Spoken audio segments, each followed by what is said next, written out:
কেউ বলতে পারে যে আমি শিরক করিনি, আমি হত্যা করিনি, আমি জিনাও করিনি, আমি শুধু ছোট বিষয়গুলো করেছি। যেমন আমি ফজরের নামাজ পড়িনি, একদিন ফ্রিজ থেকে আমার ভাইয়ের চকলেট মিল্ক চুরি করে খেয়েছি, বেশ কয়েকবার বাবার সাথে চড়া মেজাজে কথা বলেছি, আরেকদিন একটা পার্টিতে কিছুটা গীবত করে ফেলেছি, কিন্তু আমি হত্যা করিনি। এই তওবা তো আসলেই খারাপ অপরাধীদের জন্য। তাহলে আমার কি হবে? সাধারণ পাপীদের কি হবে? বাকি আমরা যারা রয়েছি, কারণ তারা হলো উঁচু স্তরের পাপী, তাই না? তো পরবর্তী আয়াত বলছে, তোমরা বাকি যারা রয়েছো,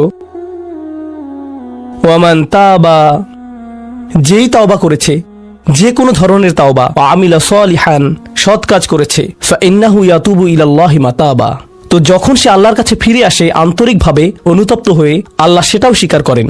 না না না, কারণ আমার পাহাড় সম পাপ প্রয়োজন, এটাকে পাহাড় সম পুণ্যে রূপান্তরিত করার জন্য, এটাকে পাহাড় সম পুণ্যে রূপান্তরিত করার জন্য এমন প্রয়োজন নেই।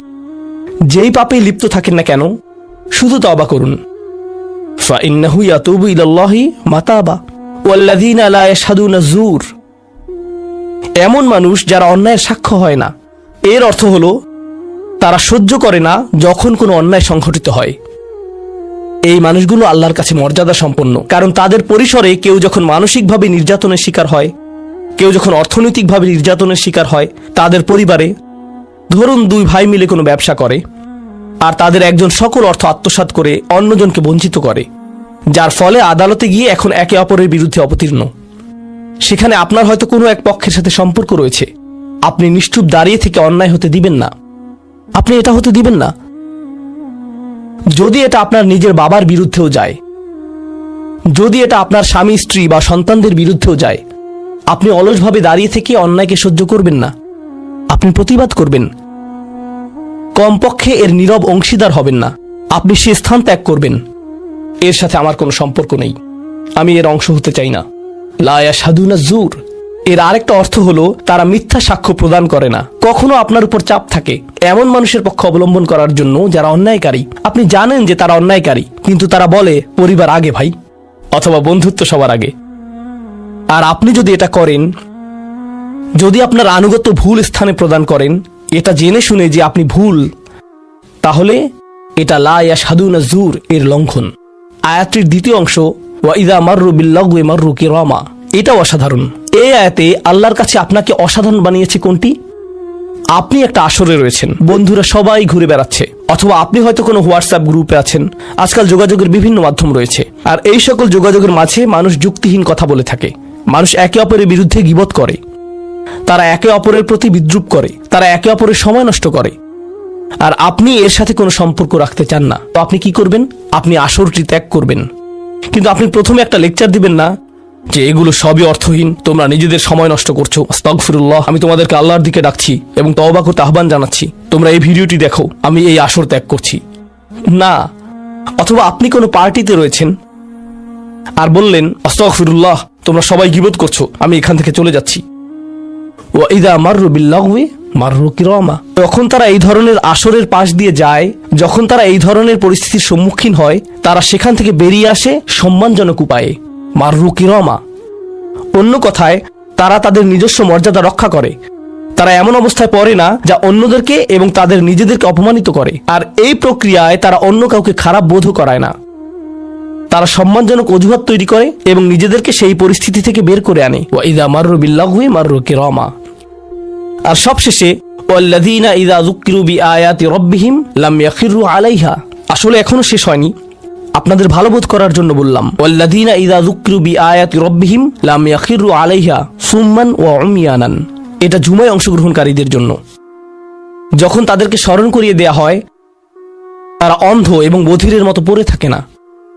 অন্য কথায়, তারা সেগুলো উপেক্ষা করে না, তারা সেগুলোকে হালকাভাবে গ্রহণ করে না। তারা কিছু শোনার পর বলে না যে হ্যাঁ, এটা আমার সম্পর্কেই বলেছে, এটা ঠিকই আমার বিবেককে আঘাত করেছে, কিন্তু আমি ভুলে যাব যে এটা আমি শুনেছি, আমি ভান করব যে এটা আমার সম্পর্কে না, এবং এটা নিয়ে চিন্তা করব না। তারা ইচ্ছাকৃত বধির না, আর তারা ইচ্ছাকৃতভাবে অন্ধও না। সেই স্মরণিকার প্রতি যা তাদেরকে প্রদান করা হয়েছে, এটা ছিল আপনার সম্পর্কে, এটা ছিল আপনার কার্যকলাপ সম্পর্কে, আপনার উদ্দেশ্য সম্পর্কে। আর এখন আপনি এটা আর নিতে পারছেন না, কারণ আপনি পরিবর্তিত হতে চান না। বাল ইউরিদুল ইনসানু লিয়াফজুরা আমামাহ, মানব জাতি শুধু তার সামনে যা রয়েছে তাতে নিমজ্জিত হয়ে যেতে চায়। প্রলোভনগুলো এতটাই মজবুত। আর কোরআন উলিন নুহা সম্পর্কে বলছে তারা এমন মানুষ যারা নিজেদেরকে সংযত করতে পারে।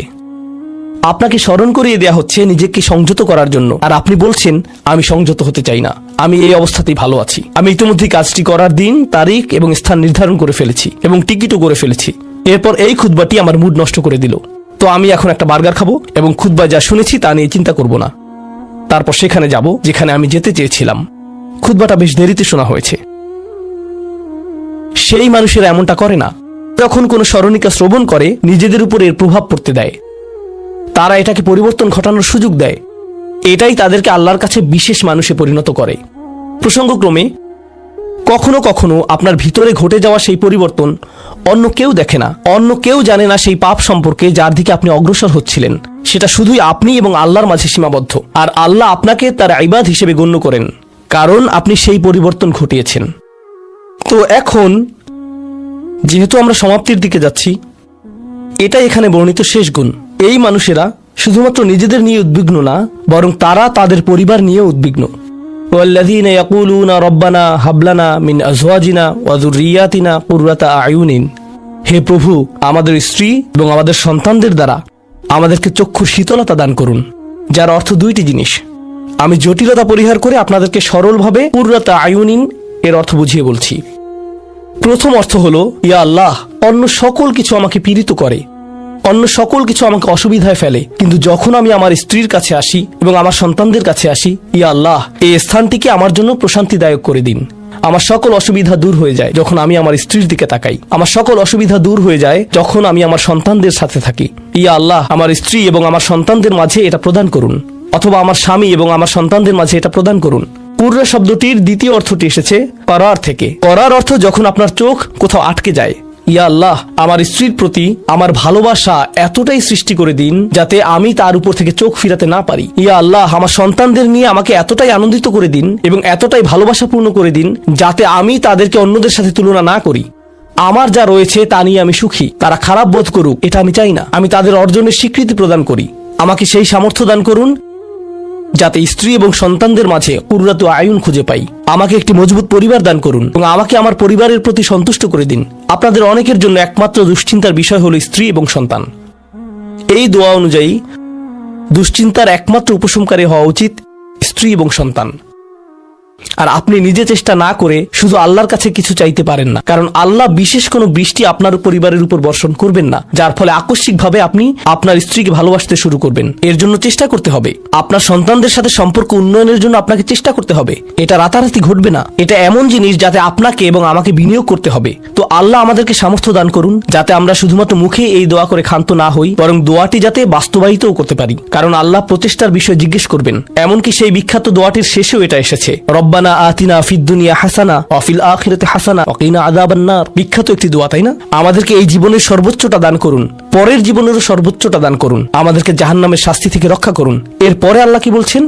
উলাইকা লাহুম নাসিবুম মিম্মা কাসাবু। তারা ততটুকু অংশই পাবে যা তারা অর্জন করেছে। আপনি শুধু দোয়া করবেন আর তা কাজ করবে তেমনটা না। আপনাকে অর্জন করতে হবে, আপনার চেষ্টাকে কাজে লাগাতে হবে। তো আপনি যখন আপনার পরিবার নিয়ে উদ্বিগ্ন থাকবেন, তখনই আপনি পরিবারে প্রশান্তি প্রদানের জন্য আল্লাহর কাছে চাইবেন। আর প্রসঙ্গক্রমে এটা দিয়ে কি বোঝায়? যে সকল স্বামীরা যারা লন্ডন শহরে রাত 2টা-3টা পর্যন্ত সীসা বারে সময় কাটান, কিন্তু বাড়িতে তাদের স্ত্রীদের কাছে যান না, কারণ তারা তাদের স্ত্রীদের মাঝে কোনো প্রশান্তি খুঁজে পান না। আর তাদের স্ত্রীরা তারাও তাদের স্বামীদের মাঝে কোনো প্রশান্তি খুঁজে পান না। যখন তারা বলবেন, না ভাই আমাকে বাড়ি যেতে হবে, তখন তারা আল্লাহর কাছে বিশেষ মর্যাদা সম্পন্ন হয়ে উঠবেন। যখন তারা সন্তানদের সাথে সময় ব্যয় করবেন, সন্তানদের থেকে তাদের চোখ সরে যায় না। আর যেহেতু আপনার চোখ তাদের থেকে সরছে না, এর অর্থ আপনি আসলে তাদের সাথে রয়েছেন। এর অর্থ আপনি আসলে সন্তানদের সাথে সময় ব্যয় করছেন এবং সেটা উপভোগ করছেন। এই বিষয়টি আপনাকে আল্লাহর কাছে বিশেষ মর্যাদা সম্পন্ন করে তুলেছে। তাদের জন্যই উলাইকা ইউজজাউনাল গুরফাতা বিমা সাবারু। আর আমাদেরকে মুত্তাকিনদের নেতা হিসেবে কবুল করুন, সৎকর্মশীলদের নেতা হিসেবে কবুল করুন। আমাদের সন্তানদেরকে ভালো সৎকর্মশীল জীবন দান করুন, যার ফলে যখন আমি আপনার সম্মুখে দাঁড়াবো, ইয়া আল্লাহ, আমার পরিবারের সদস্যদের কাজের কারণে আমার সৎকর্মের পরিমাণ শুধু বৃদ্ধিই পাবে। এখন এই সব কিছুর পরে উলাইকা ইউজজাউনাল গুরফাতা বিমা সাবারু, এই মানুষদেরকে প্রদান করা হবে সুউচ্চ প্রাসাদ, তারা যে ধৈর্য প্রদর্শন করেছে তার প্রতিদান স্বরূপ। লক্ষ্য করুন, এখানে আল্লাহ বলছেন তারা যে ধৈর্য প্রদর্শন করেছে তার প্রতিদান স্বরূপ। আপনি যদি এই তালিকার প্রথমে যান, যারা তাদের জিহ্বা সংযত করে, যখন মূর্খ লোকেরা তাদের সাথে কথা বলে তারা বিনয়ী, তারা জিহ্বা সংযত করে। যারা আল্লাহ ছাড়া অন্য কারো ইবাদত করে না, যারা আল্লাহর ইবাদত করে রাতের গভীরে। এই তালিকাটি যা আমরা আলোচনা করলাম তাদের প্রত্যেকেরই প্রয়োজন অধ্যাবসায়, মজবুতি, দৃঢ়তা এবং প্রতিজ্ঞা। আর সবর শব্দটি দিয়ে এটাই বোঝায়। এই মানুষগুলো পুরস্কৃত হবেন তারা যে দৃঢ় প্রতিজ্ঞা দেখিয়েছেন তার জন্য। তারা এর জন্য প্রতিজ্ঞাবদ্ধ ছিলেন। ওয়ায়ুলাক্কাউনা ফিহা তাহিয়াতান ওয়া সালামা, তাদেরকে সেখানে অভ্যর্থনা করা হবে অভিবাদন ও সালাম সহকারে।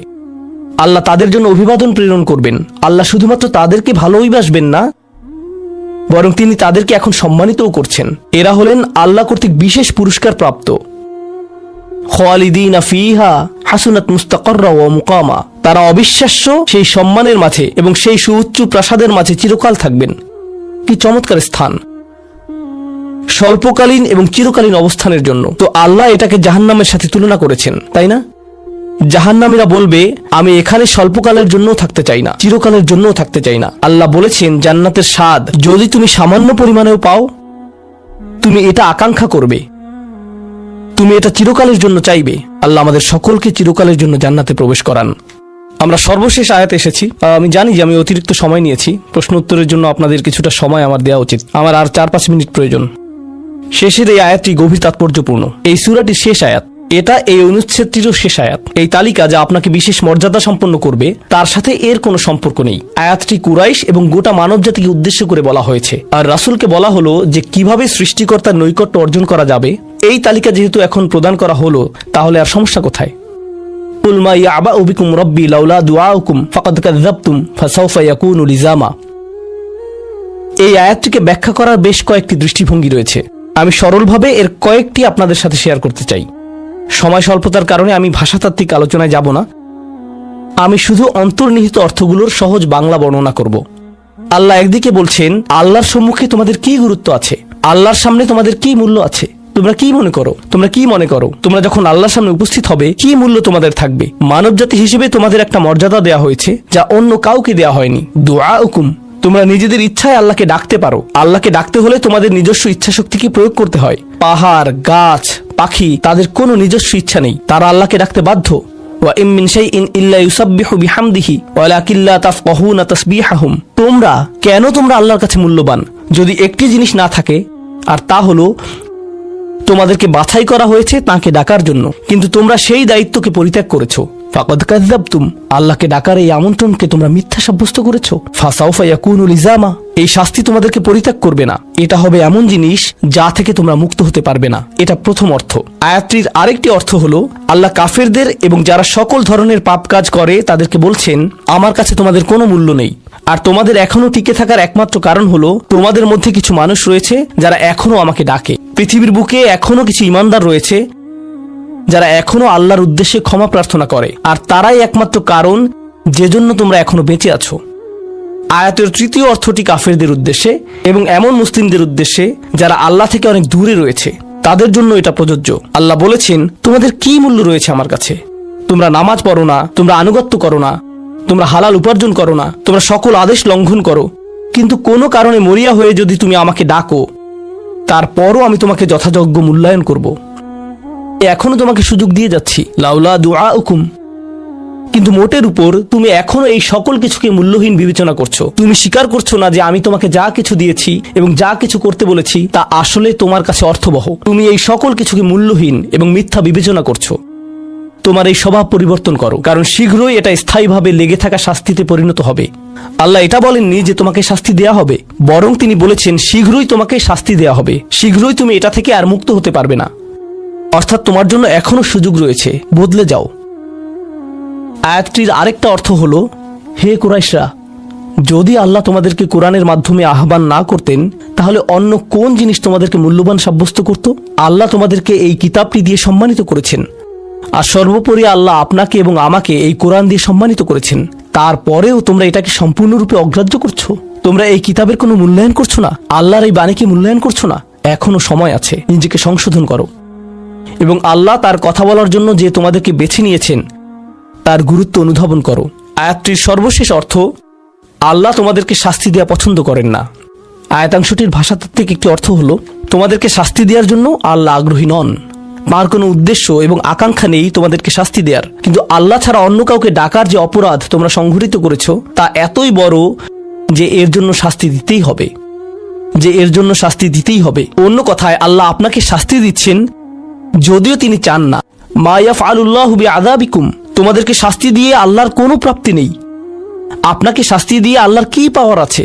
আল্লাহ এখানে বলছেন আমি তোমাদেরকে শাস্তি দিতে চাই না, কিন্তু তোমাদের অপরাধগুলো অনেক বড় আর শীঘ্রই এই শাস্তি স্থায়ী হয়ে যাবে। এই মুহূর্তে এগুলো অস্থায়ী, তোমরা এগুলো মুছে ফেলতে পারো। তাই এখনো ফিরে আসো, আল্লাহর দিকে ফিরে আসো। আমাদেরকে এই সকল সুযোগ দেওয়ার পর শুধুমাত্র তার কাছে ফিরে আসাই না, বরং তার নৈকট্য লাভের সুযোগ দেওয়ার পর সবশেষে তিনি বলছেন কেন তোমরা শাস্তি পেতে চাও? আমি তো তোমাদেরকে শাস্তি দিতে চাই না, তোমরা শুধু ফিরে আসো। আল্লাহ সহজ করে দিন যাতে আমরা এই বিষয়গুলোকে হৃদয়ের গভীর থেকে অনুধাবন করতে পারি, এবং তিনি আমাদেরকে তাদের অন্তর্ভুক্ত করুন যাদের প্রভাবে চারপাশের পথভ্রষ্ট মানুষদের এবং চারপাশের আল্লাহর অবাধ্য মানুষদের হৃদয়ও কোমল হয়ে যায় এবং তারাও আল্লাহর কাছে প্রত্যাবর্তন করে। বারাকাল্লাহু লি ওয়া লাকুম ফিল কুরআনিল হাকিম ওয়া নাফা'নি ওয়া ইয়্যাকুম বিল আয়াতি ওয়া যিকরিল হাকিম। এই আয়াতটি ভালোভাবে বুঝতে হলে আমাদেরকে আরো দুইটি বিষয় জেনে নিতে হবে। প্রথমটি হচ্ছে ইবাদা। আমি এই ব্যাপারে খুব সংক্ষেপে বলবো, কেননা এই সম্পর্কে অন্যান্য জায়গায় অনেকবার বলেছি। এখানে সংক্ষেপে আগেরগুলোই মনে করিয়ে দিচ্ছি। ইবাদতের ভেতরের বিষয়গুলো বুঝতে হলে আমাদেরকে যেই ধারণাগুলো পরিষ্কার রাখতে হবে, ইবনে তাইমিয়া এই ব্যাপারে 5টি বিষয়ের কথা উল্লেখ করেছেন। আমি মনে করি এটি একটি চমৎকার সংজ্ঞা। আল্লাহর বান্দা হতে হলে, আল্লাহর গোলাম হতে হলে আপনাকে 5টি শর্ত পূরণ করতে হবে। আল্লাহর দাসত্ব কবুল করতে, ইতাআত, দাসত্ব পুরোপুরি মেনে নিতে হবে। যদি এমন হয় যে আপনাকে আল্লাহর দাসত্ব মেনে নিতে হচ্ছে, সাথে অন্য কোনো কিছুর দাসত্ব মেনে নিতে হচ্ছে, তাহলে আল্লাহর দাসত্ব আপনাকে প্রথমে কবুল করতে হবে। আপনি আল্লাহর সৃষ্ট কোনো কিছুর কথা মেনে নিতে পারবেন যদি আপনি একই সাথে আল্লাহর দাসত্ব মেনে নেন। অন্যভাবে বললে, আপনি যদি আল্লাহর কোনো সৃষ্টির কথা মেনে নেন কিন্তু একই সময় আল্লাহর অবাধ্যতা করেন, তাহলে আপনি আর আল্লাহর বান্দা হিসেবে গণ্য হবেন না, কারণ আপনি ইতোমধ্যে শিরক করে ফেলেছেন। লা তাআতা লি মাখলুকিন ফি মাসিয়াতিল খালক। স্রষ্টার অবাধ্যতা হয় এমন কোনো ক্ষেত্রে সৃষ্টির আনুগত্য করা হয় না, এটা হতে পারে না। গোলাম হিসেবে এটা করা যাবে না। তো প্রথম বিষয়টি হচ্ছে ইতাআত। দ্বিতীয় বিষয়টি হচ্ছে ভালোবাসা, হুব। আমাদের অন্য সকল কিছু থেকে বেশি আল্লাহকে ভালোবাসতে হবে। ওয়াল্লাযীনা আমানু আশাদ্দু হুব্বাল লিল্লাহ, যারা বিশ্বাস করে তারা আল্লাহর ভালোবাসায় দৃঢ়। একই সূরাতে আল্লাহ বলেন ওয়ামিনান নাসি মান ইয়াত্তাখিযু মিন দুনিল্লাহি আনদাদাও ওয়া ইউহিব্বুনাহুম কাহুব্বুল্লাহ। মানুষের মধ্যে এমন রয়েছে যারা আল্লাহর সমকক্ষ দাঁড় করায়, তারা তাদের এমনভাবে ভালোবাসে যেভাবে আল্লাহকে ভালোবাসে, কিন্তু যারা বিশ্বাস করে তারা আল্লাহর ভালোবাসায় দৃঢ় থাকে। অন্যভাবে বললে, আমাদের ভালোবাসা আছে আমাদের পিতামাতার প্রতি, ভাই বন্ধু, সন্তান সন্ততি, জীবন সঙ্গী, ধন সম্পদ ইত্যাদি সকল কিছুর প্রতি, কিন্তু এগুলো কোনোটাই আল্লাহর ভালোবাসার ঊর্ধ্বে নয়। সকল ভালোবাসাই থাকে আল্লাহর প্রতি ভালোবাসার অধীন। আর আল্লাহকে ভালোবাসার পর আসে তার বার্তাবাহকের প্রতি ভালোবাসা, সাল্লাল্লাহু আলাইহি ওয়াসাল্লাম। দ্বিতীয় বিষয়টি ছিল ভালোবাসা। তো এখন পর্যন্ত আমরা দুইটি বিষয় নিয়ে আলোচনা করেছি, দাসত্ব স্বীকার ও ভালোবাসার প্রকাশ। তৃতীয়টি হচ্ছে তাওয়াক্কুল। সৃষ্টিকর্তার উপর আমাদের ভরসা রাখতে হবে। নিজেকে যখন আমি তার দাস হিসেবে স্বীকার করে নিয়েছি এবং তাকে যখন স্রষ্টা হিসেবে কবুল করে নিয়েছি, তখন তিনি যাই আদেশ নির্দেশ আমার প্রতি করুক না কেন, ভরসা রাখতে হবে যে সে সকলগুলো অবশ্যই আমার জন্য উত্তম।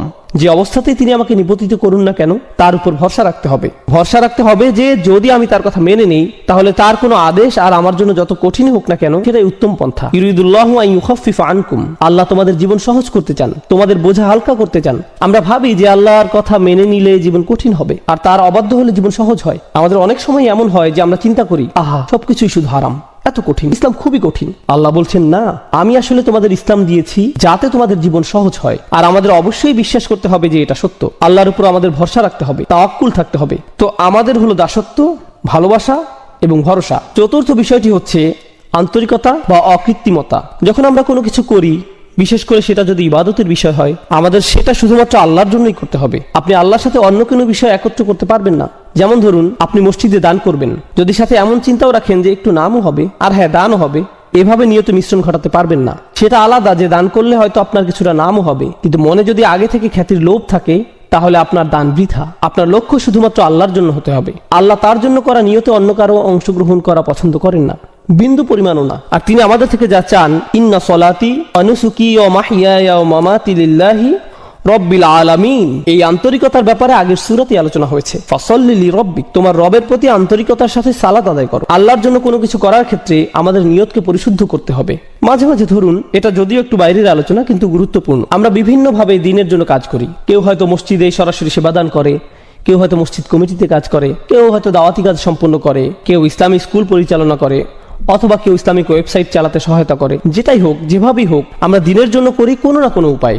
কাজের শুরুতে আমাদের নিয়ত শুধু আল্লাহর জন্যই থাকে, কিন্তু সময় পার হলে আমাদের মনে বিভিন্ন চিন্তার উদ্রেক হয়। আমরা বলি মানুষ আমার কথাই শুনছে না, আমার এখানে প্রধান হওয়া উচিত, আর আমাদের আমিত্ব বোধ জাগ্রত হয়। মানুষদের অবশ্যই আমার কাজের স্বীকৃতি দিতে হবে।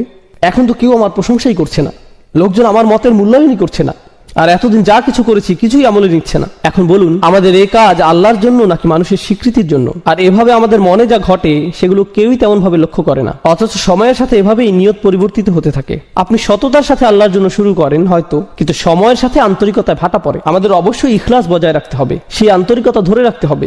এখন সর্বশেষ ও সর্বাধিক গুরুত্বপূর্ণ বিষয়টি যা ইবাদতের সাথে জড়িত, আমরা ইতিমধ্যে 4টি বিষয় নিয়ে আলোচনা করেছি, পঞ্চম বিষয়টি বাকি আছে। সহজ ভাষায় আমি এটাকে বলি দাসত্বের শর্ত। লক্ষ্য করবেন, যখন আপনি কোনো চাকরিতে যোগদান করেন, আপনার কোম্পানি ও আপনার মধ্যে একটা চুক্তি সম্পন্ন হয়। চুক্তিতে বলা থাকে আপনি কোম্পানির জন্য কি কি করবেন এবং কোম্পানি আপনার জন্য কি কি করবে। একইভাবে স্বামী স্ত্রীর মধ্যেও চুক্তিনামা থাকে, আমি তোমার জন্য এগুলো এগুলো করব, তুমি আমার জন্য এগুলো এগুলো করবে। চুক্তিনামা, শর্তের আদান প্রদান। একইভাবে সন্তান এবং মা বাবার মধ্যে অধিকারের বিষয় থাকে, এগুলো আমাদের অধিকার, এগুলো তোমাদের অধিকার। এখানেও আদান প্রদান হচ্ছে, পরস্পর বোঝাপড়া এখানেও দেখা যাচ্ছে। যে কোনো রাষ্ট্র বা সরকারের সাথে সেখানকার জনগণের একই ধরনের বোঝাপড়া হয়। তোমরা এই পরিমাণ কর দিবে, এই এই আইন কানুনগুলো মেনে চলবে, বিনিময়ে আমরা তোমাদের এই এই সেবা দিয়ে যাব।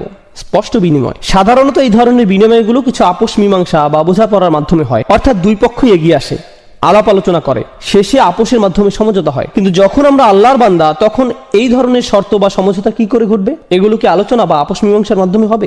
অবশ্যই না। সকল শর্তই আসমান থেকে আসবে, আপনাকে শুধু মেনে নিতে হবে। অর্থাৎ আপনার কোনো যোগ্যতা নেই যে আপনি নির্ধারণ করবেন আল্লাহর বান্দা হতে হলে কি কি মেনে চলবে আর কি কি মেনে চলবেন না, আল্লাহর উপাসনার জন্য কি কি করবেন আর কি কি করবেন না, আল্লাহকে মেনে চলার জন্য কি করবেন আর কি করবেন না। আপনি নিজে কখনোই নিজের জন্য এগুলো নির্ধারণ করতে পারেন না। এই ব্যাপারে সকল শর্ত, সকল কর্তৃত্ব শুধুই আল্লাহর।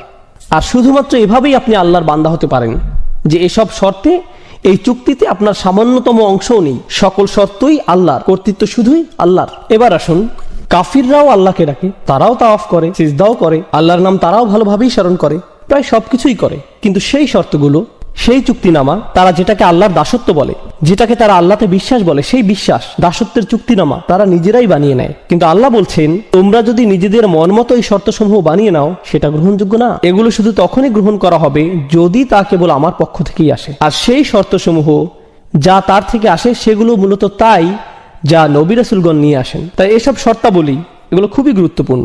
আপনাকে একদিন কেউ বলল, জানো, আমি সৃষ্টিকর্তাকে খুবই ভালোবাসি, আমি প্রায়ই তার উপাসনা করি, প্রার্থনা করি। আসলে আপনি করেন না, আপনি করেন না। কেননা আপনি যদি সৃষ্টিকর্তার প্রার্থনা করেন নিজের মন মতো করে, তাহলে কিভাবে আপনি তার গোলাম হবেন? যখন আপনি সৃষ্টিকর্তার প্রার্থনা করবেন এমন ভাবে, ঠিক যেমন ভাবে তিনি আপনার নিকট আশা করেন, এটাকে সৃষ্টিকর্তার সঠিক উপাসনা বলা যায়। শর্তগুলোর সংজ্ঞা কেবল আল্লাহর পক্ষ থেকেই আসতে পারে। আল্লাহতে বিশ্বাসের অর্থ আসলে কি কি? আল্লাহকে মেনে চলার অর্থ কি? আল্লাহর ইবাদত করার অর্থটাই বাকি। এটি হলো প্রাথমিক আলোচনা। দাসত্বের শর্তসমূহ 2টি বিষয়। আমি চাই আপনারা ইবাদত শব্দটার আসলে আরবিতে কি বোঝায় সেটা আগে জেনে নিন। কিংবা বলা যায় উবুদিয়্যাহ শব্দটি, যেটি মূলত মাজদার ব্যাকরণ অনুযায়ী, এটি মূলত 2টি বিষয়ের সমন্বয়।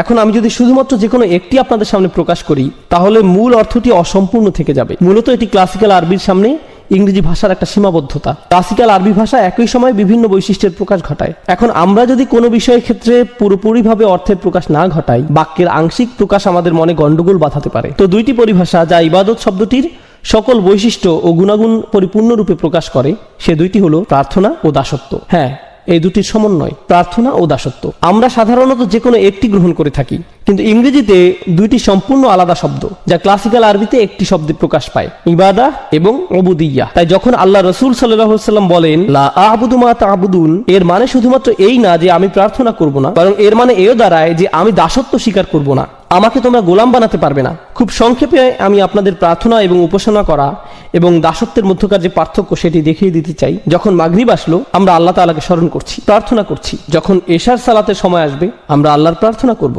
কিন্তু এই 2 নামাজের মাঝখানে সময় আমরা কি করি? এই 2 নামাজের মাঝখানে যখন আমরা ছিলাম, এই 2 নামাজের মাঝখানে আমরা ছিলাম আল্লাহর দাস। যখন আপনি ঘুমাচ্ছিলেন তখন আপনি প্রার্থনা করছিলেন না, কিন্তু ঠিকই আপনি ছিলেন তখন আল্লাহর দাস। যখন আপনি ঘুম থেকে উঠলেন, দাঁত ব্রাশ করলেন, নাস্তা করলেন, আপনার কাজে যাওয়ার জন্য গাড়ি ড্রাইভ করলেন, সে সময় আপনি প্রার্থনা করছিলেন না, কিন্তু তাহলে আপনি কি করছিলেন? যদিও হয়তো এ সময় আপনি কোরআন তেলাওয়াত করছিলেন না বা কোনো জিকির আজকার করছিলেন না, কিন্তু ঠিকই এই সময় আল্লাহর দাসই ছিলেন। তো বলা যায় যে প্রার্থনা হচ্ছে নির্দিষ্ট কিছু কাজ, রোজা রাখা, নির্দিষ্ট সময়ে সালাত আদায় করা, হজ করা, কোরআন তেলাওয়াত করা, দান সাদকা করা, এগুলো সবই নির্দিষ্ট কিছু কাজ যেগুলো প্রার্থনা হিসেবে ধরা হয়। কিন্তু একজন দাস, একজন গোলাম, সে সর্বদাই আল্লাহর গোলাম, যদিও সে এই ধরনের কাজগুলো করে বা না করে। এই ধারণাটি আসলে খুবই শক্তিশালী, কেননা এর মানে দাঁড়ায় আমাদেরকে ঠিক সেভাবে জীবনযাপন করতে হবে যেভাবে আল্লাহ তাআলা চান। শুধুমাত্র জুমার নামাজে বা অন্য কোনো নামাজে আল্লাহকে মানবেন আর অন্য সময় মানবেন না, সেটা চলবে না। নামাজগুলোর মধ্যকার সময়ে আমরা আল্লাহর বান্দাই। হাফিজু আলা সলাওয়াত ওয়াস সালাতুল উস্তা। আলেমদের মধ্যে অনেকে বলেন এখানে সলাতুল উস্তা বলতে নামাজগুলোর মধ্যকার সময়ের কথা বলা হয়েছে। এই সময় আল্লাহর সাথে আমাদের কানেক্ট থাকতে হবে, এই সময়ে আল্লাহর সাথে আমাদের সম্পর্ক থাকতে হবে, আমাদের আল্লাহর প্রার্থনা করতে হবে, একই সাথে আল্লাহর দাসত্ব মেনে নিতে হবে।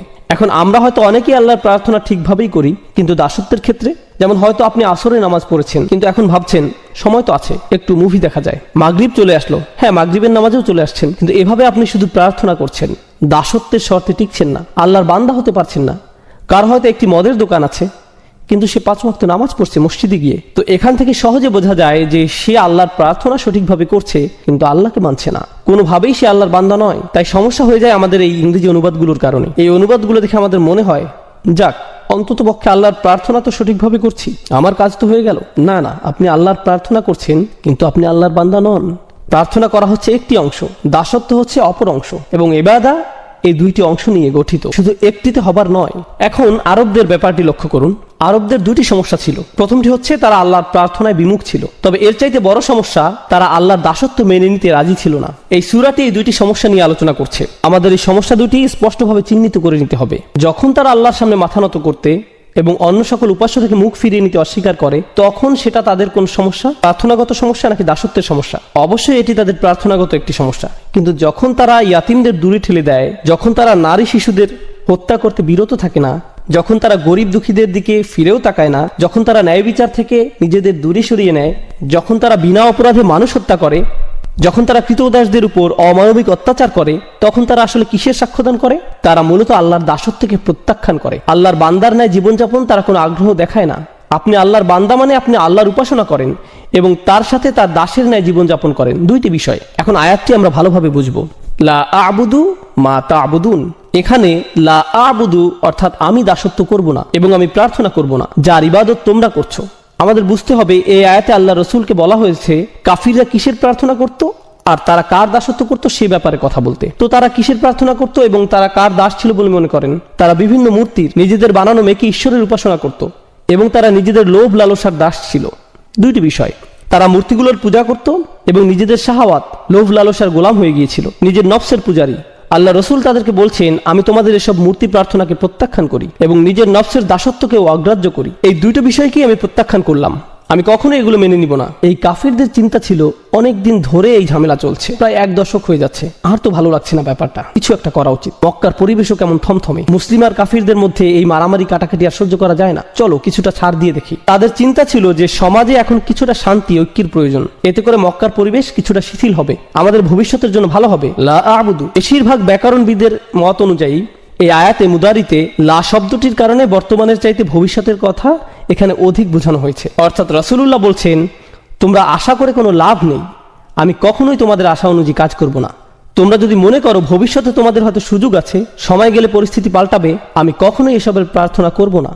এবং তোমরা যা কিছুর উপাসনা করছো এবং দাসত্ব মেনে নিয়েছো সেসবের দাসত্ব আমি কখনোই কবুল করব না, এমন কখনোই হবে না। তোমাদের মাথা থেকে এই চিন্তা দূর করে ফেলতে পারো। চলুন আমরা পরের আয়াতে যাই। ওয়ালা আনতুম আবিদুনা মা আ'বুদ, আর হ্যাঁ তোমরা কখনোই প্রার্থনাকারী তো ছিলে না, না তোমরা কখনো দাসত্ব স্বীকার করেছিলে। এখন আবিদুন শব্দটা একটা ইসম, অর্থাৎ এটি একটা বিশেষ্য। তার মানে এখানে বোঝানো হচ্ছে তোমরা অতীতে কখনোই এবং বর্তমানেও না আর ভবিষ্যতেও তোমরা কখনো কোনোভাবেই আমি যে সৃষ্টিকর্তার উপাসনা করি তার উপাসনা করবে, বা যে সৃষ্টিকর্তার দাসত্ব আমি করি তার দাসত্ব মেনে নিবে। এটা অতীতে আগে কখনোই হয়নি এবং ভবিষ্যতেও কখনো হওয়ার কোনো সুযোগ নেই। তার মানে বোঝা যাচ্ছে যে এটা শতভাগ নিশ্চিত তারা চিরন্তনভাবে এই কুফরির উপর বিদ্যমান। এখন আপনারা যদি এই আয়াতটি ভালোভাবে বুঝে নিতে চান, কেন আল্লাহ বললেন যে তারা তাদের কুফরির উপরই বিদ্যমান থাকবে, কেন তারা কখনোই মানবে না, কুরাইশদের এই নির্দিষ্ট কিছু নেতাদের কেন আল্লাহ এভাবে অভিশপ্ত করলেন, সেটার উত্তরটি কোরআনের অন্য এক স্থানে আমরা পাই। আল্লাহ বলেন আম আবরামু আমরান ফাইন্না মুবরিমুন, খুবই গুরুত্বপূর্ণ একটি আয়াত। এই আয়াতটি বোঝার জন্য আপনাদের খুবই গুরুত্বপূর্ণ একটা শব্দ সম্পর্কে ধারণা নিতে হবে। আরবি শব্দটি হচ্ছে ইব্রম। ইব্রম এই শব্দের অর্থ হয় কোনো স্থাপনার জন্য দড়ি বাঁধা। আপনারা নিশ্চয়ই জানেন আগেরকার দিনে আমাদের কাছে সিমেন্ট ছিল না, সিমেন্ট বলতে কিছুই ছিল না। তো এখন আপনার কাছে 2 টুকরো কাঠ আছে, আপনি সেগুলো কিভাবে জোড়া লাগাবেন? বেঁধে নেওয়া ছাড়া আর কোনো উপায় নেই। আপনি কোনো দুর্বল বা পাতলা কোনো দড়ি অবশ্যই নেবেন না, আপনি দ্বিগুণ মোটা করে একটি দড়ি নিতে হবে, সেটা ঘুরিয়ে পেঁচিয়ে শক্ত করে নিতে হবে। আর সেটা কেবল একবার বাঁধলেই হবে না, একের অধিক গিঁট দিতে হবে। অর্থাৎ প্রক্রিয়াটি প্রত্যেক ধাপেই দ্বিগুণ, দ্বিগুণ, ত্রিগুণ এভাবে করে করে পদক্ষেপ নেওয়া হচ্ছে, যাতে নিশ্চিত থাকা যায় যে দড়িটি কখনোই ছিঁড়বে না। আর আল্লাহ তাআলা এখানে এই শব্দটি ব্যবহার করছেন কাফেররা তাদের কুফরের উপর স্থির থাকতে ঠিক কতটা প্রতিজ্ঞাবদ্ধ সেটা বোঝাতে। আবরমু আমরন, তারা কি তাদের এই সিদ্ধান্তের ক্ষেত্রে দড়িতে গিঁট লাগার ন্যায় প্রতিজ্ঞাবদ্ধ হয়ে গিয়েছে? তারা কি তাদের সিদ্ধান্তে এতটাই দৃঢ় যে তারা কখনোই আর ফেরত আসতে চায় না? কেননা আপনি যদি একবার এই দড়িতে গিঁট লাগিয়ে দেন, তার মানে বোঝা যাচ্ছে যে আপনার ইচ্ছা আর কখনো ফেরত না আসা। বিষয়টা জুতার ফিতার ন্যায় সহজ নয় যে কিছুক্ষণ পর আপনি আবার খুলে ফেলবেন। আল্লাহ বলছেন তারা এতটাই নিশ্চিত যে তাদের কুফরির এই সিদ্ধান্তে তারা আর কখনোই ফেরত আসতে চায় না। বিষয়টি কেমন? যদি এমনই হয় ফা ইন্না মুবরিমুন, তাহলে আমরাও আমাদের দড়ি বেঁধে দিচ্ছি। যদি তারা এতটাই নিশ্চিত থাকে, তাহলে আমরাও নিশ্চিত যে আমরা তাদেরকে কুফরির উপরই প্রতিষ্ঠিত রাখবো। আর দেখুন, আল্লাহ যখন তাদের দড়ির কথা উল্লেখ করছেন তখন ফিল বা ক্রিয়া ব্যবহার করছেন।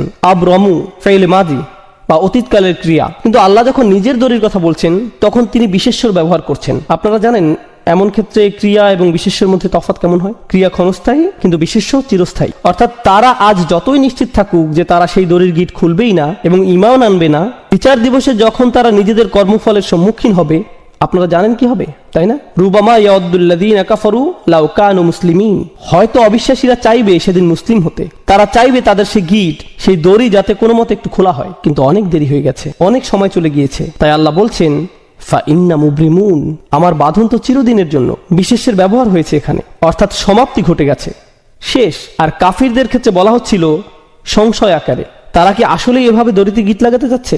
সত্য কি? কিন্তু এখানে কোনো সংশয় নেই, এটাই সত্য। আল্লাহ বলছেন আল কাফিরুন, তাহলেই এটাই হবে। অন্যভাবে বললে তারা তাদের সিদ্ধান্ত স্থির করে ফেলেছিল, তাই আল্লাহ তাআলাও তার সিদ্ধান্ত নিয়েছেন। অবাক হওয়ার কিছু নেই। তোমরা কখনোই সেই সত্তার প্রার্থনা করনি যার প্রার্থনা আমি করেছি। মনে করো না যে আমার নবুয়তের পূর্বে তোমাদের আর আমার বিশ্বাস একই ছিল। না না না, কখনোই না। ওয়ালা আনতুম আবিদুন, তোমরা কখনোই করনি, কখনোই সঠিকভাবে প্রার্থনা করনি, আগেও কখনো করনি, ভবিষ্যতেও কখনো করবে না। যার দাসত্ব আমি এখন করছি তোমরা তা মেনে নিবে না। আবুদ এই শব্দটি রাসূলের জন্য বর্তমানকালে ব্যবহৃত হয়েছে, খুবই চমৎকার প্রয়োগ। এই শব্দটি বর্তমানকালে ব্যবহৃত হলে কি বোঝায় জানেন? তিনি তার অতীত বোঝাননি, তিনি শুধুমাত্র তার ভবিষ্যৎ নিয়ে বলেছেন। আর এটি খুবই চমৎকার কেন জানেন? কারণ তিনি কখনোই শিরক করেননি। রাসূলুল্লাহ সাল্লাল্লাহু আলাইহি সাল্লাম কখনোই শিরক করেননি, সেটা আমরা জানি। কিন্তু সত্যিকার অর্থেই তিনি আল্লাহর বান্দা তখন হলেন যখন আল্লাহর পক্ষ থেকে তার নিকট ওহী আসা শুরু হলো। তিনি সত্য খুঁজে ফিরছিলেন, সর্বক্ষণ চিন্তায় পেরেশানিতে মগ্ন ছিলেন। ওয়াজাদাকা দাল্লান ফাহাদা, আমরা তোমাকে অন্বেষণ করতে দেখেছি এবং পথ প্রদর্শন করেছি। কিসের পথ দেখানোর কথা বলা হচ্ছে? দাসত্ব কবুলের পথ। হেদায়েত ও দাসত্ব একই পথের পথিক। ইয়াকা না'বুদু ওয়া ইয়াকা নাস্তাঈন, তারপরেই কি আসছে? ইহদিনা, অর্থাৎ হেদায়েত। তো রাসূল সাল্লাল্লাহু আলাইহি সাল্লাম বলছেন এখন আমি সত্যিকার অর্থে দাসত্ব খুঁজে পেয়েছি। তবে তার মানে এই না যে তোমরা মনে করবে পূর্বে আমি তোমাদের ধর্মবিশ্বাসী ছিলাম। না না, সেটা কখনোই ঘটেনি। তাই তোমাদের এ ব্যাপারে বিভ্রান্ত হওয়া উচিত নয়।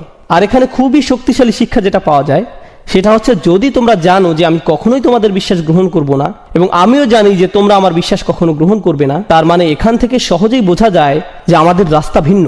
তাই বলা যায় এই দুইটি আয়াত এখানে ভবিষ্যৎ নিয়ে আলোচনা করছে। হ্যাঁ, অতীতের তুলনায় এখানে ভবিষ্যতের দিকে ফোকাস করা হচ্ছে। আমি কোনো কিছু ছাড় দিব না এবং তোমরাও কোনো কিছুতেই ছাড় দিবে না বলে মনে হচ্ছে। আল্লাহর উপাসনা তোমরা করবে না এবং তার দাসত্ব তোমরা মানবে না। ওয়ালা আনা আবিদুম মা আবাদতুম। এখন আমরা অতীতে ফিরে যাচ্ছি। আগের দুইটি আয়াত ছিল ভবিষ্যতের জন্য, এখনকার দুটি আয়াত অতীতের জন্য। ওয়ালা আনা আবিদুন, আমি কোনো প্রার্থনাকারী নই, অর্থাৎ আমি কখনোই দাসত্ব স্বীকার করিনি। মা আবাদতুম, যার উপাসনা তোমরা করছো। ভেবো না যে তোমাদের প্রভুই আমার প্রভু, আর এভাবে ভেবো না যে আমার প্রভু তোমাদের প্রভু। এমনকি আমি পূর্বেও যে প্রভুর প্রার্থনা করতাম সেটাও তোমাদের প্রভু ছিল না। ওহী লাভের পূর্বেও আমি তোমাদের প্রভুর প্রার্থনা করিনি। সে সময় যেসব বিষয়ের মূল্য ছিল না আমার কাছে, তোমরা আশা করছো যে এখন নবুয়তের পরে, ওহী আগমনের পর আমি সেই বিষয়টির মূল্যায়ন করব। তোমরা চাও যে এখন আমি কিছুটা ছাড় দেই। অতীতেও যেখানে আমি কখনো শিরক করিনি, সেখানে এখন ওহী আসার পর এটা তো অসম্ভব। তো এখানে কোনো সুযোগ নেই যে আমি কিছুটা ছাড় দেই। ওয়ালা আনা আবিদুম মা আবাদতুম, যেটার উপাসনা তোমরা করছো সেটা তো আমি প্রথম থেকেই করিনি। এখন এটিকে অতীতের সাথে মিলিয়ে নিন। ওয়ালা আনতুম আবিদুনা মা আবুদ। এখন এখানে কিছু বিষয় আমাদেরকে স্পষ্ট করে নিতে হবে। পূর্বে রিপিটিশনের কথা আমরা বলেছিলাম। প্রথম ওয়ালা আনতুম আবিদুনা মা আবুদ ছিল ভবিষ্যতের জন্য, কিন্তু দ্বিতীয়বার যখন বলা হলো এটি অতীতের জন্য। একটি ছিল এক বিষয়ে ছাড় দেওয়ার জন্য এবং অপরটি অপর বিষয়ে ছাড় দেওয়ার জন্য। এই আয়াতটি পুনরায় আসার কারণ আমরা ইতিমধ্যে বুঝে নিয়েছি। তৃতীয় আরেকটি উপায় যেভাবে আয়াতটির পুনরাবৃত্তির কারণ বোঝা যায়, যখন আপনি কোথাও যান আর কারো বিরুদ্ধে শত্রুতা পোষণ করেন, আপনি তখন খুবই কঠিন ভাষা ব্যবহার করেন আর কারোর সাথে কঠোর আচরণের জন্য একই ধরনের কিছু কথা বারবার বলার প্রয়োজন হয়। ঘৃণা করি, আমি তোমাকে ঘৃণা করি, মেরে ফেলবো, আমি তোমাকে মেরে ফেলবো, একই কথা পুনরায় বলে আপনি কি বোঝাতে চাচ্ছেন? এখান থেকে আপনার রাগান্বিত অবস্থায় স্পষ্ট হয়। এখান থেকে বোঝা যায়, শুনেছো আমার কথা, বুঝেছো, আমি কোথাও যাচ্ছি না, আজ শেষ করেই ছাড়বো। এভাবে পুনঃ পুনঃ বলা এটি রাসূলের বলার ভঙ্গি। আল্লাহ রাসূলকে শিখিয়ে দিচ্ছেন যে তাদের বুঝিয়ে দাও, ভালোভাবে আলোচনা করে নাও, তারা সঠিক অর্থে যেন বুঝে নেয়। যদি তারা প্রথমবার না বুঝে তাদেরকে আবার বলো। এটি মূলত খুবই কঠিনভাবে বলার একটি মাধ্যম। ওয়ালা আনতুম আবিদুনা মা আবুদ। এখন এখানে মা শব্দটি খুবই গুরুত্বপূর্ণ। আল্লাহ এখানে বলেননি ওয়ালা আনতুম আবিদুনা মান আবুদ, আর তুমি তার উপাসনা করো না যার উপাসনা আমি করি। আয়াতে বলেননি আমি যার উপাসনা করি, বরং বলেছেন আমি যেসবের উপাসনা করি। কিন্তু মা শব্দটি আমরা জানি প্রাণীবাচক শব্দের ক্ষেত্রে ব্যবহৃত হয় না, এটি ব্যবহৃত হয় অপ্রাণীবাচক শব্দের ক্ষেত্রে। মান শব্দের ব্যবহার হয়ে থাকে প্রাণীবাচক শব্দের ক্ষেত্রে। তাই এই বর্ণনা কিছুটা বিভ্রান্তির সৃষ্টি করে। কিভাবে আমি যার উপাসনা করি বলার পরিবর্তে আমি যেসবের উপাসনা করি বলা সম্ভব? এখন আমি উপাসনা বা প্রার্থনা শব্দটি সাধারণ অর্থে ব্যবহার করছি। আপনারা এখন উপাসনা ও দাসত্ব আলাদাভাবে কোনটা কি বোঝায় জানেন, কিন্তু আমি এখানে সাধারণ অর্থে ব্যবহার করছি। আল্লাহ তার রাসূলকে আমি যার প্রার্থনা করি বলতে না বলে দুইবার আমি যেসবের প্রার্থনা করি বলতে বললেন। এখানে এই মা শব্দটি যেটি দ্বারা আয়াতে যেসবের অর্থ করা হয়েছে, এটি আরবি ব্যাকরণ অনুযায়ী মা মাসদারিয়া হতে পারে।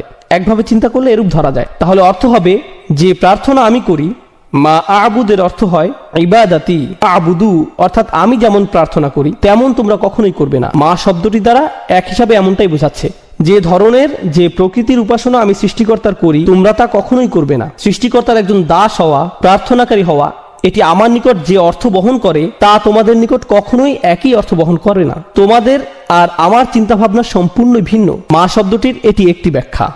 দ্বিতীয় যে ব্যাখ্যা মা শব্দটির করা যায়, যদি এটাকে ইসমে তাজ্জুব মৌসুলা, কি অসাধারণ সৃষ্টিকর্তার উপাসনা আমি করি আর কি জঘন্য মিথ্যাচারের উপাসনা তোমরা করো। যখন মা বা কি শব্দটি আল্লাহর ক্ষেত্রে ব্যবহার করছেন, দুটি বিষয় হতে পারে। বিষয়টি সহজ করে বোঝাতে চলুন আমরা কে এবং কি এর মধ্যকার পার্থক্যটা দেখি। যখন আপনি কে দ্বারা কোনো প্রশ্ন করছেন, আপনি বিশেষ কোনো ব্যক্তির খোঁজ করছেন, আর যখন আপনি কি দ্বারা কোনো প্রশ্ন করছেন, আপনি বিশেষ কোনো গুণ বা বৈশিষ্ট্যের খোঁজ করছেন। যখন আপনি জিজ্ঞেস করেন এই ব্যক্তিটি কে, পাশের কেউ জবাব দেয় সে আব্দুল করিম, এ শরীফ ও আহমদ। কিন্তু যখন আপনি জিজ্ঞেস করেন এই ব্যক্তিটি কি, সে একজন অ্যাকাউন্টেন্ট, একজন ডাক্তার, সে একজন ভালো মানুষ ইত্যাদি। ঠিক, অর্থাৎ যখন আপনি বলছেন কে, ও হ্যাঁ অ্যাকাউন্টেন্টরা ভালো মানুষ নাও হতে পারে, আমি আসলে জানি না, যাই হোক, কে দ্বারা যখন আপনি প্রশ্ন করছেন তখন কোনো ব্যক্তিকে খুঁজছেন, আর কি দ্বারা প্রশ্ন করলে তার গুণ খোঁজা হচ্ছে। বুঝতে পারছেন নিশ্চয়ই? যখন মা দ্বারা প্রশ্ন করা হয় তখন কিসের সম্পর্কে জিজ্ঞেস করা হচ্ছে বলুন? ব্যক্তি নাকি বৈশিষ্ট্য? হ্যাঁ, অবশ্যই বৈশিষ্ট্যের ব্যাপারে। কত অসাধারণ সৃষ্টিকর্তার প্রার্থনা আমি করি, যার উপাসনা আমি করি, তিনি সত্য, তিনি সত্য স্রষ্টা, অর্থাৎ স্রষ্টার বৈশিষ্ট্যের দিকে ইঙ্গিত করা হয়েছে। আর যখন মা শব্দটি তাদের জন্য ব্যবহৃত হচ্ছে, ওয়ালা আনা আবিদু মা আবাদতুম, কি জঘন্য মিথ্যার অনুসরণ তোমরা করছো। দেখো তোমরা যাদের অনুসরণ করছো তাদের প্রকৃতি একটু দেখো, আর আমি যারা অনুসরণ করছি তার প্রকৃতি একটু দেখো। মা শব্দটি এখানে এই কাজই করছে। দারুণ। ওয়ালা আনা আবিদু মা আবাদতুম ওয়ালা আনতুম আবিদুনা মা আবুদ। তোমরা কি ভাবছো যে আমি যেই অসাধারণ আল্লাহর ইবাদত করি তোমরাও সেই একই আল্লাহর ইবাদত করো? তোমরা আসলেই ভাবো যে তোমাদের সৃষ্টিকর্তাকে আমার আল্লাহর সাথে মিলাতে পারবে? কখনোই না। আর তোমরা কি ভাবো যে আমি আমার সর্বশক্তিমান আল্লাহর জন্য যা করি, তার সামনে যেভাবে দাসত্ব কবুল করি, তা তোমাদের ওই তুচ্ছ বানানো স্রষ্টাদের জন্য করব? কখনোই না। আর এই বর্ণনাগুলোতে দুইটি পক্ষের ব্যবধান অসীম পর্যায়ে বৃদ্ধি করা হয়েছে মা শব্দটির ব্যবহারের মাধ্যমে। সেই মা হিয়া, স্রষ্টার সেই প্রকৃতি যার প্রার্থনা আল্লাহ রাসূল করেন। আল্লাহ আসলে কে, আল্লাহ আসলে কি, সুবহানাহু ওয়া তাআলা। মা শব্দটি দ্বারা এসবই আলোকপাত করা হয়েছে। তাই বলা যায় এটি শুধু মা মাসদারিয়া নয়, এটি মা তাআজ্জুব, খুবই শক্তিশালী একটি বিষয় যার ব্যবহার এই আয়াতে হয়েছে। এখন আমরা একেবারে শেষ আয়াতটিতে যাচ্ছি। এখানে আমরা অবিশ্বাস্য ধরনের চমৎকার একটি বিষয় জানতে পারবো ইনশাআল্লাহ। লাকুম দীনুকুম ওয়ালিয়া দীন। সম্ভবত এটি আমাদের সময় কোরআনের সবচাইতে ভুলভাবে ব্যাখ্যাকৃত আয়াতগুলোর মধ্যে একটি। সাধারণভাবে আয়াতের অর্থ করা হয় তোমাদের দিন তোমাদের থাকুক, আমার দিন আমার। প্রথমে এখানে লাকুম শব্দটি আগে ব্যবহৃত হয়েছে ইখতিসাস, অর্থাৎ জার ওয়া মাজরুর মুকদ্দম। আল্লাহ বলেননি দীনুকুম লাকুম ওয়া দীনি লি, তিনি বলছেন লাকুম দীনুকুম ওয়ালিয়া দীন, তোমাদের ধর্ম শুধুই তোমাদের জন্য। হ্যাঁ, তা শুধুই তোমাদের, অর্থাৎ সেটা কখনোই আমার জন্য হবে না, আমার হবে না। শুধুই শব্দটি আমি এখানে যথার্থ কারণেই বসিয়েছি, কেননা লাকুম এখানে আগে এসেছে। এটা যদি দিন হুকুমের পরে আসতো তাহলে শুধুই শব্দটা এখানে হতো না। এটা যদি দিন হুকুমের পরে আসতো তাহলে শুধুই শব্দটি এখানে আসতো না। তোমাদের ধর্ম, তোমাদের এই ধর্ম শুধুই তোমাদের জন্য। অলিয়া দিন, আর আমার দিন এই মুহূর্তে তোমাদের ক্ষেত্রে এটিও শুধুই আমার জন্য। অর্থাৎ তোমাদের ও আমার মধ্যে কখনোই আর কোনো কিছুর বিনিময় সম্ভব নয়, বিনিময়ের সময় শেষ। অন্যভাবে বললে আমি এই শহর ছেড়ে যাচ্ছি। এই আয়াতগুলো মূলত রাসূলের হিজরতের পূর্বাভাস, কেননা কোনো জায়গায় যখন দাওয়ার আর কোনো কারণ অবশিষ্ট থাকে না তখন হিজরত অবশ্যম্ভাবী। কারণ রাসূলের মক্কাতে থাকার কারণ একটাই, দাওয়া। কিন্তু রাসূল নিজেই যদি বলেন যে দরজা বন্ধ হয়ে গেছে, তাহলে স্পষ্ট হয়ে যায় যে তিনি নিজের নাগরিকত্ব পরিত্যাগ করছেন, যেমনটা আমরা বললাম। আর হ্যাঁ, যখন রাসূলের পক্ষ থেকে এই ধরনের শব্দ আসছে তখন তাদের ক্রোধ কি আরো বাড়ছে নাকি বাড়ছে না? অবশ্যই বাড়ছে। এই ধরনের শব্দ কোরআনের অন্য জায়গাতেও দেখা যায়। কুল ইয়া কওমি আমালু আলা মাকানাতিকুম, তাদের বলুন আমার জাতির মানুষেরা তোমাদের জায়গা থেকে তোমাদের যা মন চায় করো, তোমাদের অবস্থায় থেকে যা করতে পারো করে ফেলো। ইন্নী আমালু, আমিও কাজ করছি, আমার যা করার আমিও করে যাচ্ছি। দিন শব্দটি আরবিতে এই শব্দটি দাইন শব্দ থেকে আসে। দাইন শব্দের অর্থ ধার বা ঋণ, কোনো কিছু যার নির্দিষ্ট পরিমাণ আপনি কারো কাছ থেকে পান বা যা আপনার থেকে কেউ পায়। দিন শব্দটি আরবিতে শাসনতন্ত্র বা সরকারও বোঝায়, কেননা সরকার সাধারণ মানুষকে তাদের পাওনা দিয়ে থাকে এবং সাধারণ মানুষ থেকে নিজেদের পাওনা নিয়ে থাকে। সূক্ষ্ম বিনিময় যা সরকার ও কোনো দেশের মানুষের মাঝে ঘটে। দিনের জন্য কোনো না কোনো কর্তৃপক্ষ থাকা জরুরি। একইভাবে বিচার দিবসে যখন মানুষ ঠিক তাই পাবে যা তাদের প্রাপ্য, ঠিক তাই দিবে যা তাদের থেকে পাওনা, এই দিনকেও ইয়াউম আদ-দ্বীন বলা হয়েছে। মালিকি ইয়াউমিদ্দিন লাকুম দীনুকুম ওয়ালিয়া দীন এর একটি অর্থ হয় তোমরা যথার্থভাবে ঠিক তাই পাবে যা তোমাদের প্রাপ্য।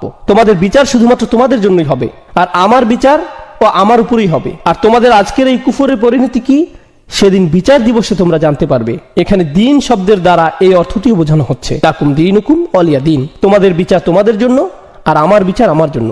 সুবহানাল্লাহ। এগিয়ে যাও, সরাসরি চ্যালেঞ্জ। জাহান্নামের আগুন এই মুহূর্তে শুধুই তোমাদের জন্য। তোমরা যারা কুফরের উপর পুরোপুরি স্থির হয়ে আছো তোমাদের জন্য সেদিন থাকছে বিশেষ বিচার, আর নবী হিসাবে আমার জন্য থাকবে বিশেষ ফয়সালা। দেখা যাক শেষ পর্যন্ত জয় কাদের হয়। উন্মুক্ত চ্যালেঞ্জ। আরেকটি বিষয় যা আমি চলে যাওয়ার পূর্বে আপনাদের জানাতে চাই, লাকুম দীনুকুম ওয়ালিয়া দীন, অনেকেই এই আয়াতটির ভুল ব্যাখ্যা করেছেন এভাবে যে রাসূলুল্লাহ সাল্লাল্লাহু আলাইহি সাল্লামের কিছু যায় আসে না যদি তারা শিরক করে, তোমরা তোমাদের মতো থাকো আমরা আমাদের মতো থাকি। এটি আসলে আয়াতের একটি ভুল ব্যাখ্যা এবং ভুল বুঝ। জি হ্যাঁ, একেবারেই ভুল অর্থ করে নেয়া। এই আয়াতটি কখন নাজিল হয়েছিল?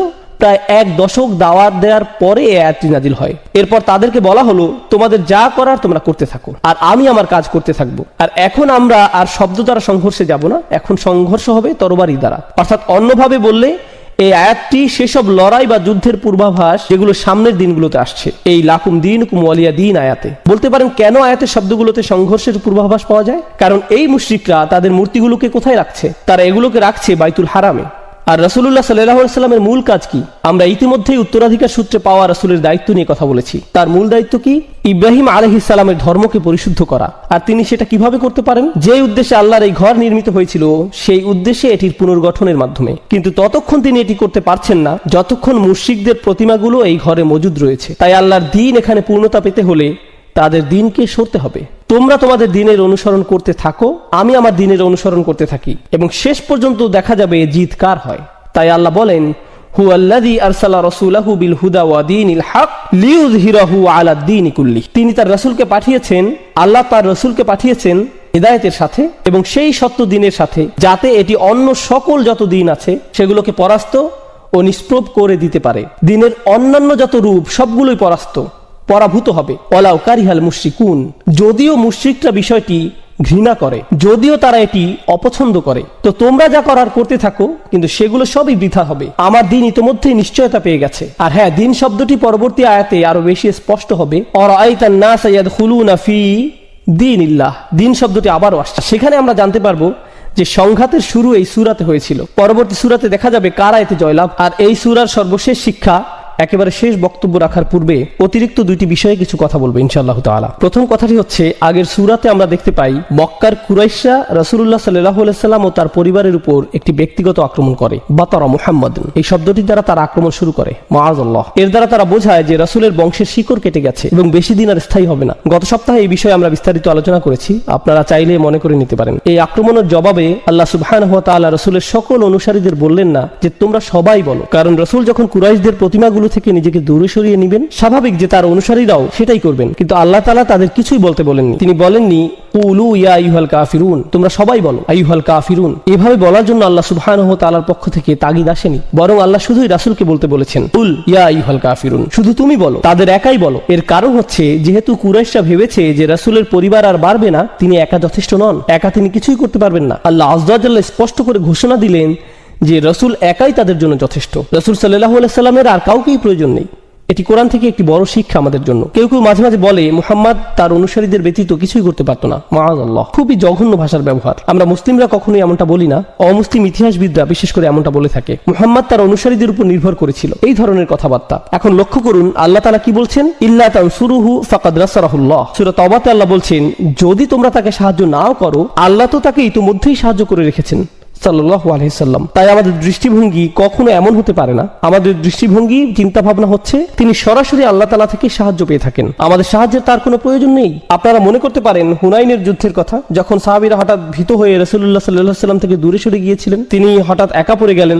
চারপাশ তাকে শত্রুরা ঘিরে রেখেছিল, শত্রুপক্ষের তীরন্দাজরা পাহাড়ের উপর থেকে প্রায় তাকে নিশানায় পরিণত করে ফেলেছিল। তিনি বলতে লাগলেন আনা রাসূলুল্লাহ লা কাযিব, আনা ইবনে আব্দুল মুত্তালিব, আমি আল্লাহর প্রেরিত রাসূল, যা মিথ্যা নয়, আমি আব্দুল মুত্তালিবের নাতি। তিনি একাই সেখানে অবিচল দাঁড়িয়ে থাকলেন, বিন্দুমাত্র পিছপা হননি, অথচ তার সাথে কেউ ছিল না। এটাই হচ্ছে হিম্মত যা আল্লাহ সুবহানাহু ওয়া তাআলা তার রাসূলকে দিয়ে পাঠিয়েছেন এই দুনিয়াতে সাল্লাল্লাহু আলাইহি সাল্লাম। এটা হচ্ছে প্রথম বিষয় যা আমি বলতে যাচ্ছিলাম। দ্বিতীয় বিষয়টি হচ্ছে, আমি ইতিমধ্যে বলেছি আপনাদের যে কুরাইশরা চাচ্ছিল রাসূল তাদের সাথে কিছুটা হলেও আপোষ করুক, কিন্তু আল্লাহ বলছেন যে তাদের রাসূলের সাথে কথাবার্তা বলে লাভ নেই।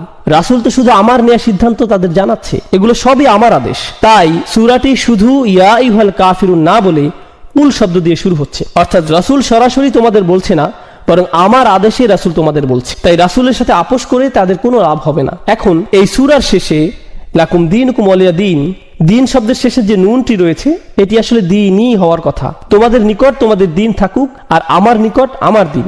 আরবি ব্যাকরণ অনুযায়ী ইদফা হওয়ার কারণে এখানে শেষে ইয়া হওয়ার কথা, এক্ষেত্রে যাকে ইয়া মুতাকাল্লিম বলা হয়, কিন্তু অলঙ্করণের স্বার্থে এখানে ইয়া সরিয়ে ফেলা হয়েছে আর শুধুই কাসরা ব্যবহার করা হয়েছে। আপনি যদি মুসহাফ একটু চেক করে দেখেন তাহলে দেখবেন এটি বলছে লাকুম দীনুকুম ওয়ালিয়া দীন, শুধুই কাসরা শেষে আছে, অর্থাৎ ইয়া সরিয়ে ফেলা হয়েছে। আরবিতে এই নিয়মটিকে বলা হয় হাসফ, যেখানে একটি অক্ষরকে সরিয়ে ফেলা হয়। বিভিন্ন কারণে এটি প্রয়োগ হয়ে থাকে, তার মধ্যে একটি কারণ হচ্ছে বিস্ময়ের প্রকাশ, অর্থাৎ যখন আপনি খুবই উত্তেজিত বা আবেগী হয়ে পড়েন তখন দিনই না বলে আপনি শুধু বলেন দিন।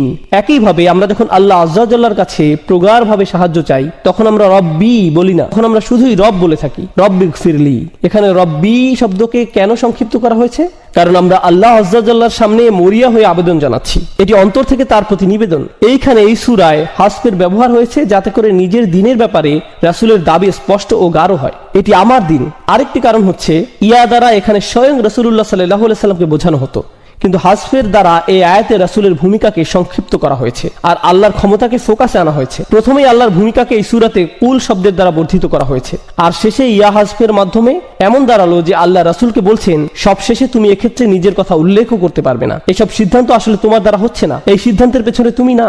সুবহানাল্লাহ, খুবই চমৎকার, প্রবল ও কার্যকর উপসংহার এই সূরার। আর এখন আমি আপনাদের তৃতীয় এবং সবচেয়ে গুরুত্বপূর্ণ বিষয়, যেটি উল্লেখের মাধ্যমে এই বক্তব্য শেষ করব ইনশাআল্লাহ তাআলা। আমি আপনাদের প্রথম থেকেই বলেছি যে কোরআনের শেষ 10টি সূরা শুধুমাত্র রাসূলুল্লাহ সাল্লাল্লাহু আলাইহি সাল্লামের জীবনী বোঝার জন্যই গুরুত্বপূর্ণ নয়, বরং রাসূলের আদর্শের সাথে ইব্রাহিম আলাইহিস সালাতু ওয়াস সালামের আদর্শের সংযোগ বা সম্পর্ক বোঝার জন্যও গুরুত্বপূর্ণ। এখন শুনুন, আমি আপনাদের কোরআনের অন্য একটি জায়গায় নিয়ে যাচ্ছি। একটি বিশাল আয়াত থেকে আমি কেবল গুটি কয়েক শব্দ অনুবাদ করব। কদ কানাত লাকুম উসওয়াতুন হাসানাতুন ফি ইব্রাহিম, তোমাদের জন্য ইতিমধ্যেই ইব্রাহিমের জীবনীতে চমৎকার আদর্শ রয়েছে। ওয়াল্লাযীনা মাআহু, এবং তাদের মধ্যে যারা তার সাথে রয়েছে। ইয ক্বালু লিকওমিহি, যখন তারা তাদের জাতিকে বলল ইন্না বুরাউ মিনকুম ওয়া মিম্মা তা'বুদুনা মিন দুনিল্লাহ, আমরা পুরোপুরি ভাবে তোমাদের সাথে সম্পর্ক ছিন্ন করলাম, এতে কোনো সন্দেহ নেই। শব্দগুলো মনোযোগ দিয়ে শুনুন। তারা বলল আমরা তোমাদের সাথে সকল সম্পর্ক ছিন্ন করছি এবং আল্লাহকে বাদ দিয়ে তোমরা যাদের যাদের উপাসনা করো সেগুলো যাই হোক না কেন প্রত্যেকের সাথে আমরা সম্পর্ক ছিন্ন করছি। আমরা তোমাদের সাথে এবং তোমরা যাদের উপাসনা করো তাদের সাথে সম্পর্ক ছিন্ন করলাম। শব্দগুলো কি পরিচিত শোনাচ্ছে? সুবহানাল্লাহ। আর তিনি বলে গেলেন কাফারনা বিকুম, আমরা তোমাদের প্রত্যাখ্যান করলাম। অন্যভাবে বললে আমরা তোমাদের বিশ্বাসকে অস্বীকার করলাম, তোমাদের ধর্মকে তাকফির করলাম। ওয়াবাদা বাইনানা ওয়া বাইনাকুমুল আদাওয়াতু ওয়াল বাগদাউ আবাদা। আর এখন আমাদের ও তোমাদের মধ্যে চিরদিনের জন্য প্রতিহিংসা ও ঘৃণার সূত্রপাত হয়ে গেল। হাত্তা তুমিনু বিল্লাহি ওয়াহদা, যতক্ষণ না তোমরা আল্লাহতে বিশ্বাস করছো, যিনি এক ও অদ্বিতীয়। সুবহানাল্লাহ। আয়াতের শেষ অংশে ইব্রাহিম তার পিতার জন্য দোয়া করছেন আলাইহিস সালাম, যার মধ্য দিয়ে আয়াতটি শেষ হয়। কিন্তু আয়াতটির দিকে ভালো করে লক্ষ্য করুন, এটি কি প্রায় সূরাতুল কাফিরুনের অর্থের মতোই নয়? যেভাবে রাসূলুল্লাহ কুরাইশদের সাথে মোকাবেলা করছেন, তিনি তাদের সাথে বিরোধপূর্ণ কথাবার্তার মধ্যেও ইব্রাহিম আলাইহিস সালামের আদর্শের পুনরাবৃত্তি করছেন। শুধুমাত্র ফাসাল্লি লিরাব্বিকা ওয়ানহার এর মধ্যেই নয়। সুবহানাল্লাহ। কত সুন্দরভাবে আল্লাহ তাআলা কোরআনের শিক্ষাগুলোকে সংযুক্ত করেছেন। ওয়াকাযালিকা নুফাসসিলুল আয়াহ, আর এভাবেই আমরা আয়াতগুলোকে ব্যাখ্যা করে থাকি। কত সুন্দরভাবে বিষয়গুলো যুক্ত হয়, ইতিহাস কতই না চমৎকারভাবে মিলে যায়। আর আপনারা সাথে এই বিষয়টি বুঝতে পারবেন। একটু আগেই আমি যেটা বললাম, রাসূলুল্লাহকে একাই কথা বলতে হয়েছিল, নিজের সাথে অন্য কাউকে সম্পৃক্ত করার সুযোগ তাকে দেয়া হয়নি। অন্যদিকে ইব্রাহিম আলাইহিস সালামের অল্প কিছু অনুসারী থাকা সত্ত্বেও তাদের নিয়েই কাফিরদের সাথে কথা বলার আদেশ দেওয়া হয়েছে। বৈপরীত্যের দিকে লক্ষ্য করুন, কার অনুসারীর সংখ্যা বেশি? মুহাম্মদুর রাসূলুল্লাহ সাল্লাল্লাহু আলাইহি সাল্লাম। ইব্রাহিম আলাইহিস সালামের অনুসারীর সংখ্যা খুবই কম। আমরা ইতিহাস থেকে এটা ভালোভাবেই জানি। তার অনুসারীদের কথা খুবই কম উল্লেখ করা হয়েছে, এমনকি তাকে একাই উদ্দেশ্য করে উম্মাতান বলা হয়েছে। কিন্তু অল্প যাই তার অনুসারী ছিল, তাদেরকে সঙ্গে নিয়ে তাকে তার জাতির বিরুদ্ধে দাঁড়াতে বলা হয়। কিন্তু অপরদিকে রাসূলুল্লাহ সাল্লাল্লাহু আলাইহি সাল্লামের অনুসারী অনেক বেশি থাকা সত্ত্বেও তাকে বলা হলো, না না না, তুমি একাই তাদের বলো, একাই তাদের কাছে যাও, কারণ তাদের জানা দরকার তোমার ক্ষমতা কতটুকু। তাদের জানা দরকার যে তারা চাইলেই তোমার সাথে এভাবে কথা বলতে পারে না। সাল্লাল্লাহু আলাইহি সাল্লাম। আল্লাহ তাআলা আমাদের কোরআন বোঝার সঠিক সামর্থ্য দান করুন, সঠিক বুঝ দান করুন, আর রাসূলুল্লাহ সাল্লাল্লাহু আলাইহি সাল্লামের প্রতি আমাদের অন্তরে ভালোবাসা দান করুন। বারাকাল্লাহু লি ওয়া লাকুম ফিল কুরআনিল হাকীম ওয়া নাফা'নি ওয়া ইয়্যাকুম বিল আয়াতি ওয়া যিকরিল হাকীম। আসসালামু আলাইকুম ওয়া রাহমাতুল্লাহি ওয়া বারাকাতুহু।